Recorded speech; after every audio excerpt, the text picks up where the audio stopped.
Bonjour à tous et bienvenue. Au lendemain de l'élimination de la République démocratique du Congo face à Madagascar en 8e de finale de la Coupe d'Afrique des Nations, les esprits s'échauffent. Parmi les premiers visés, le sélectionneur Florent Ibenge et les joueurs Yannick Bolasie en tête. Alors évidemment, leur parcours n'a pas été parfait, mais rejeter toute la faute de cette débâcle sur ces hommes serait une erreur. Parce que si le football congolais n'avance pas, ce n'est pas de la faute des divers sélectionneurs ou des joueurs, mais avant tout de la fédération, la FECOFA, dirigée par le même homme depuis bientôt 16 ans, Constant Marie. Alors pour tous ceux qui me suivent depuis un moment, vous avez dû entendre Constant Marie à quelques reprises. Parce que c'est un peu un running gag, je l'appelle le chat, parce qu'il a 7 vies, j'ai l'impression. Ça fait 6 ou 7 fois qu'il aurait dû terminer derrière les barreaux, qu'il aurait dû être dégagé, mais il est toujours là, il obtient même des promotions. Constant Marie étant le deuxième vice-président de la CAF, il a également été missionné par la FIFA en 2015, je crois, pour une task force contre le racisme. Alors en fait, dans cette vidéo, on va s'attarder sur comment Constant Marie a réussi à choper la FECOFA, pourquoi c'est un homme de pouvoir au service justement des puissants, et ce qu'il a réellement fait. Vous allez voir que le foutage de gueule est à un niveau que même le bon docteur Jarry en Tunisie, c'est un bon président de fédération en comparaison. Alors Constant Marie, à la base, c'est quelqu'un qui travaille à l'ONATRA, l'ancienne Office national des transports. Aujourd'hui, on l'appelle la Société commerciale des transports et des ports, la SCTP, et donc il est l'un des directeurs. Et je vous ai retrouvé un reportage avec un ami congolais qui date de 1997, reportage au Zaïre après la fuite de Mobutu.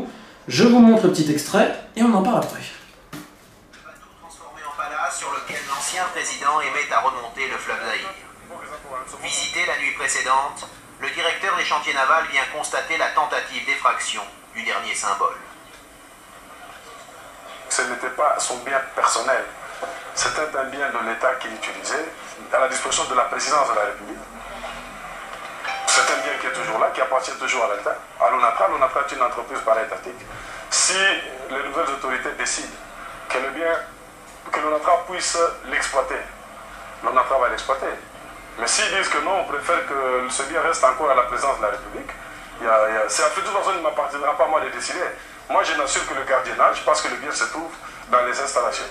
Et si demain ce bateau de... Donc, comme vous le voyez, il était directeur du chantier naval, il s'est également occupé d'importantes lignes de chemin de fer au Congo. Et en fait, Constant Marie avait des relations assez privilégiées avec les enfants de Mobutu. Vous savez, le léopard Mobutu qui a régné sur le Zaïre pendant des décennies et des décennies. Et parmi les enfants de Mobutu, il y en a un qui est assez connu, parce qu'il était capitaine des forces armées zaïroises, et il était également surnommé Saddam Hussein, je vous laisse deviner pourquoi, et donc il était assez proche. Et en fait, c'est là où il y a déjà un premier point intéressant, c'est que quand donc Mobutu perd le pouvoir, part en exil, et c'est Laurent Désiré Kabila qui récupère tout ça, je rappelle que Mobutu est mort en exil au Maroc d'un cancer de la prostate. Donc là, il y a eu un changement de régime, et forcément, ça impliquait d'énormes bouleversements pour les gens qui étaient dans les sphères étatiques. Tous les proches de Mobutu sont soit partis en exil ou ont été assassinés. Très peu sont restés. Alors on le voit quand même que certains sont partis en exil une dizaine d'années, notamment des généraux, etc., qui sont revenus ensuite en RDC, et certains ont même aujourd'hui encore des fonctions importantes au sein de ce pays. Mais globalement, t'as soit dû te casser, soit t'as eu des gros problèmes. Et Constant Marie, il a obtenu une promotion. Alors tu te dis comment quelqu'un qui fait partie de l'entourage, notamment des enfants, a pu fleurir encore quelque part. Alors là, c'est un peu radio-trottoir, comme disent mes amis congolais, c'est-à-dire que personne n'a la vraie version, mais il y a quand même des versions qui concordent, et il y a des raisons ethnico-linguistiques à cela. Je m'explique. Constant Marie vient de l'est du pays, vient de l'est du Congo, et Laurent Désiré Kabila vient également du Haut-Katanga, qui est une région à l'est du pays. Et c'est vrai que la langue là-bas, c'est le Swahili. Constant Marie parle le Swahili. Il parle évidemment aussi le Lingala, mais il s'exprime en Swahili. Ce qui, à l'époque, lors de la transition, était quelque chose qui pouvait aussi un petit peu t'aider. Et surtout, il connaissait très bien, il était plus ou moins protégé par la femme de Laurent Désiré Kabila, Maman Sifa. Donc, c'est là où on voit les connexions étatiques qu'il a toujours obtenues. Néanmoins, il y a quand même un truc assez bizarre, c'est que Constant Marie dit lui-même avoir été en Chine pour étudier à un moment donné. Ensuite, il est revenu, donc peut-être à un moment donné, il est parti, mais ce qui est certain, c'est qu'il a réussi à garder un certain pouvoir parce qu'il est l'ami des puissants, comme je vous le disais. Et en 2003, c'est là où c'est exceptionnel, parce que donc il va récupérer le poste de la FECOFA suite au décès. Je vais rendre un petit hommage à ce monsieur. Excusez-moi une petite seconde si j'ai son nom. Tac, tac, tac, tac, tac, tac, tac. Et voilà. Kourara Mpova, qui était l'ancien responsable de la fédération de football congolais, qui est décédé, et c'est Constant qui le remplace. Vous allez me dire comment quelqu'un dont l'amour était le basket, je rappelle que Constant Marie jouait au basket pour l'équipe d'Onatra, cette société-là, a pu passer au football. Et bien tout simplement parce que selon les statuts de la FECOFA, il fallait que tu diriges, enfin que tu aies eu un poste important dans un club de football. C'est pour ça qu'il avait récupéré un des postes dirigeants au DCMP, un club de Kinshasa. Et donc, à partir de là, va s'en suivre un règne de quasiment 16 ans maintenant, sous l'œil bienveillant du nouveau président, donc Joseph Kabila, qui avait succédé à Laurent Désiré Kabila, qui a été assassiné en 2001. Et donc, comme je vous dis, il a fait la transition de tous les gouvernements. Et d'ailleurs, même là, avec le nouveau président Félix, on a pu le voir lors du match contre Libéria il y a quelques mois, il était à côté, à se faire prendre en photo, etc. Pour toutes les caméras, voient que Constant Marie est avec les puissants, il est avec les dirigeants, toujours. C'est quand même incroyable, hein, de Mobutu à la situation genre actuelle. Ça fait quand même 30 ans quasiment, hein, il y a un côté quand même assez prodigieux, c'est un peu le caméléon Constant Marie. Et bref, il a récupéré donc le poste de la FECOFA, il a été réélu 4 fois, et déjà les élections sont exceptionnelles, puisque en théorie il n'y a pas de candidat contre lui, hein, il n'y a pas d'opposant. Je rappelle que des fois il y a eu des opposants, mais il y a une commission qui a dit non, il ne pouvait pas se présenter, s'il ne présentait pas toutes les conditions requises, alors ça peut être vrai, mais il y a quand même un côté absolument génial, c'est que lors de sa 3e réélection en 2013 ou 2014, j'ai un doute, mais il a délocalisé les élections à Kindu. Kindu, c'est également un peu dans l'est du pays, au Maniema, qui est une région donc à l'est. Sauf que de Kinshasa à Kindu, vous n'y allez pas comme ça, c'est un peu d'argent, transport, etc. Alors déjà qu'il n'y avait pas de candidat, il a trouvé le moyen de délocaliser les élections, et en plus, les gens, donc les électeurs qui ont pu voter pour lui, des fois il a payé le transport de ces mecs-là. Donc là, on peut quand même dire que c'est pas mal, je sais même pas si Omar Bongo et Paul Biya auraient osé ça, mais donc Constant Marie, il est toujours réélu à 100% quasiment, et sans opposant, ce qui fait des communiqués exceptionnels de la fédération congolaise, qui te dit à quel point Constant Marie est plébiscité par tout le monde, etc. Il y a un culte de la personnalité digne des plus grands leaders. C'est pour ça que quand je vous dis un État dans l'État dirigé par un dictateur, c'est ça. Et au milieu, il y a sa cour, notamment Théopina Mungu, qui est un peu le vassal. Parce que vous ne pouvez pas faire tout seul. Et maintenant, je vais vous montrer pourquoi je parle d'État dans l'État, c'est qu'il n'y a aucune transparence, notamment sur les comptes. Alors, la FIFA donne des subventions à la FECOFA, comme dans toutes les autres fédérations. On peut voir le chiffre de 5 millions sur les 4 dernières années, donc 1,25 millions par an. Alors on se demande où part cet argent, puisqu'il n'y a pas de programme pour les jeunes. Je rappelle que des pays comme le Burundi aujourd'hui sont capables d'assurer un championnat moins de 15 ans. Gros problème de structure. Quid de la formation des entraîneurs, quid de la formation des arbitres. Tout l'argent qui est mis à disposition par la FIFA et également par le gouvernement congolais va à l'équipe nationale. Pourquoi? Parce que c'est le paraître. Parce que si tu fais un bon parcours potentiellement dans les éliminatoires, tu vas te qualifier pour un mondial, tu fais un bon parcours pour la CAN, ça va rejaillir sur toi parce que c'est tout ce que les gens veulent, notamment au niveau politique.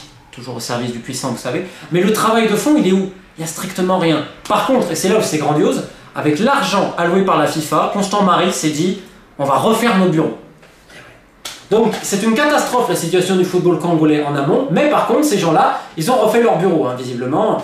Voilà, c'est donc ça les priorités du football congolais. Je rappelle également qu'il y avait à disposition potentiellement de la FECOFA des fonds supplémentaires de la FIFA si tu arrives avec un vrai projet de structure, etc. pour l'avenir de ton pays. Ils ne sont pas capables de faire ça, il y aura peut-être 5 ou 6 millions en plus qui viendraient pour justement développer le football congolais à la base. Mais évidemment, c'est trop compliqué de faire ça. On va passer le fait que des joueurs des fois ont dû dormir dans des aéroports parce qu'il y a des problèmes d'organisation. On entend toujours ça à chaque fois. Ah mais c'est des problèmes d'organisation. Donc ces gens-là ont réussi à banaliser les problèmes d'organisation. C'est quand même assez dingue. Notamment avec Kamel, qui est là depuis 20 ans. On ne sait pas trop. Prend les billets d'avion, mais voilà. Tu sais pas trop. Je rappelle également que l'an passé, Constant Marie et un petit peu son équipe ont été arrêtés quelques jours, ont été interpellés pour des détournements de fonds présumés. Alors ils ont été relâchés, il n'y a pas de problème. Il y a eu également un mandat d'arrêt international contre Constant Marie qui a été enlevé il y a 2 ans. Et c'est là où je vous dis, où va l'argent? Cet été, pour la préparation à la Coupe d'Afrique. Donc le Congo est à la Marbella. Le gouvernement a alloué des fonds, quasiment 1 million. Déjà tu te demandes, les subventions FIFA, partout, il n'y a pas d'argent aussi pour préparer ça? Bref. Je rappelle que dans le même temps, l'Algérie et le Burundi notamment étaient au Qatar, ça leur a coûté 0 parce que c'était pris en charge par le comité d'organisation qatari et la fédération. Donc d'un côté, tu vas demander au 1 million, quasiment. 1 million, quasiment. Tu te rends compte? Pourquoi? Pour que ça soit très tranquille et tout. Et ensuite en Égypte, il y avait une délégation de 156 personnes, les amis du ministre de ci, de là, 156 personnes. 156 personnes, honnêtement, et qui paye? C'est le contribuable congolais. Hein. Donc le contribuable congolais paye pour que ces gens aient la grande vie, tranquille. Et ils ne rendent jamais aucun compte. Et au contraire, ils vont faire humilier les joueurs en direct. Rappelez-vous, suite à la défaite contre l'Ouganda 2-0 au match inaugural, Tu as Youssouf Oulombou, le capitaine, et Chancel Bemba, le vice-capitaine, qui s'excusent vis-à-vis du peuple et des autorités en français en lingala. Donc c'était... Moi je pense que les joueurs congolais, le seul compte qu'ils ont à rendre, entre guillemets, c'est vis-à-vis du peuple, pourquoi pas, mais vis-à-vis des autorités. Mais c'est là où on revient au service des puissants, toujours caressé dans le sens du poil, le politique. C'est pour ça qu'il est toujours là. La CAF et la FIFA, c'est pertinemment, ils savent ce qui se passe. Mais il a tissé les amitiés, comme d'habitude, comme une toile d'araignée. Il l'a fait avec le gouvernement Mobutu, Laurent Kabila, Joseph Kabila, le gouvernement actuel, la CAF, la FIFA. Putain, et personne ne dit rien. Mais il part où l'argent? Il part où? Moi je me rappelle à l'époque les unités de formation et les mécanismes de solidarité que les clubs congolais ne recevaient pas de certains clubs européens. La FECOFA ne les aidait même pas. Ils n'aidaient même pas les clubs congolais à obtenir leurs droits. Et encore, il y en avait certains qui se servaient directement. Ah, il y avait des mecs en Europe, ils étaient bien contents, tu m'étonnes. Parler de corruption pour la FECOFA, c'est un petit mot, il faudrait inventer un terme. Et au milieu de tout ça, t'as Constant, il a eu plein d'affaires, mais il est toujours là, toujours avec ses liens politico-industriels et diplomatiques. Je pense que j'en ai pas mal dit, mais je vais terminer par une autre anecdote que donc les gens au Congo connaissent, mais je pense que c'est intéressant de noter, c'est avec Seth Kikuni, qui donc était une personne qui avait fourni justement les costumes à la sélection. Et en fait, il a noté sur Twitter le 22 juin, conflit interne, irresponsabilité, manque de professionnalisme et poursuite de l'intérêt personnel des cadres influents de la FECOFA ont créé hier soir des frustrations graves au sein de l'équipe nationale, pourtant motivés. Ils ont tous saboté, Ibenge n'y est pour rien. Et donc, vous imaginez bien que ça n'a pas spécialement plu à sa seigneurie Constant Marie, qui a traité cet homme de petit con. Je rappelle qu'il avait offert tous les costumes, etc. Enfin, il y avait quand même des accords de partenariat. Donc là, ça va encore se jouer au tribunal. Et il parle aux joueurs Constant Marie comme un dictateur. Il leur parle, il les ordonne, les oblige à s'excuser publiquement, à se faire humilier publiquement en direct. Et lui, évidemment, caché, jamais de responsabilité. Et par contre, quand tout va bien, je suis là, tatati, tatata, culte de la personnalité, il y aurait tellement à dire. En tout cas, voilà, je vais faire cette vidéo-là, parce qu'on n'en parle jamais, parce que également la presse, malheureusement, ne peut pas trop en parler de ce qui se passe. Je peux comprendre, hein. Il y en a certains qui ont peur de tout perdre, c'est pas évident. Donc, pour tous ceux qui ont peur aujourd'hui, qui se réveillent, comme les anciens joueurs, comme Santos et d'autres, qui ont commencé à évoquer ces affaires-là, je ne peux que vous encourager à y aller, c'est peut-être le moment, parce que là, il y a quand même quelqu'un qui doit rendre des comptes au peuple. Hein. Je rappelle encore les chiffres, hein, plus d'1 million, ils sont partis où les 1 million? Donc c'est soit tu es incompétent parce que tu ne sais pas les possibilités qui s'ouvrent à toi, soit t'es complice, quoi. On va dire ça comme ça. Pour tous ceux qui veulent parler mais qui ont peur publiquement, n'hésitez pas à me contacter en privé. J'écoute tout. En théorie, je dis pas trop ce genre de choses, mais ça fait un moment que Constant Marie, ça me... Je suis pas congolais, mais j'ai une peine terrible. C'est un des plus grands pays d'Afrique. Ça devrait être une locomotive du continent à tous les niveaux, économique, politique, diplomatique, sportif également. Et tu te dis qu'aujourd'hui, il y a des fédérations comme le Burundi qui sont mieux organisées, qui font plus de choses pour leur peuple. Le Burundi, putain.